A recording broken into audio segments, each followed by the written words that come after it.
Méditation du 24 mars, le cœur endurci. L'Éternel endurcit le cœur de Pharaon et le Pharaon ne laissa point partir les Israélites. Exode 10, le verset 20. Comment le Seigneur endurcit-il le cœur des hommes? De la même manière qu'il a endurci le cœur de Pharaon. Dieu a envoyé à ce roi un message d'avertissement et de miséricorde, mais il a refusé de reconnaître le Dieu des cieux et d'obéir à ses commandements. Au lieu de cela, il a demandé « Qui est l'Éternel pour que j'obéisse à sa voix ?» Le Seigneur lui a donné la preuve de sa puissance en opérant des signes et des miracles devant lui. Le grand « Je suis » a habitué le Pharaon, familier à ses œuvres puissantes, lui montrant qu'il était le souverain du ciel et de la terre. Mais le roi a choisi de défier le Dieu du ciel. Jamais il ne consentirait à abaisser son cœur orgueilleux et obstiné, même devant le roi des rois, afin de recevoir la lumière, car il était déterminé à suivre sa propre voie et à mener à bien sa rébellion. Il a choisi de faire sa propre volonté et a mis de côté le commandement de Dieu et la preuve même qui lui a été donnée, que l'Éternel était au-dessus de tous les dieux des nations, au-dessus de tous les sages et magiciens, et la preuve même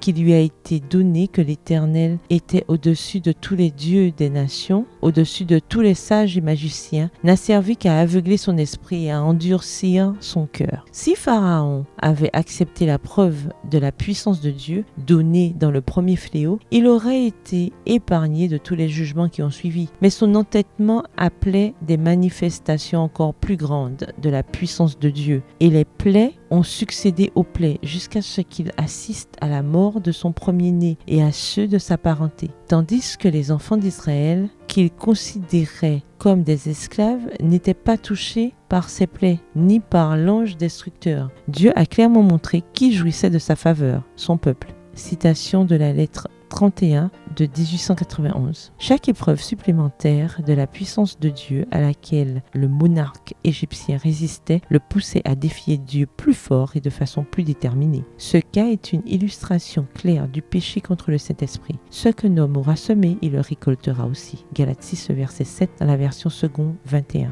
Peu à peu, le Seigneur a retiré son esprit, retirant son pouvoir de restriction. Il a livré le roi entre les mains du pire de tous les tyrans, le moi. Texte tiré du livre The SDA Bible Commentary, commentaire biblique adventiste au volume 1, le chapitre Exode 4, à la page 1100. Bonne soirée et que l'Éternel vous bénisse.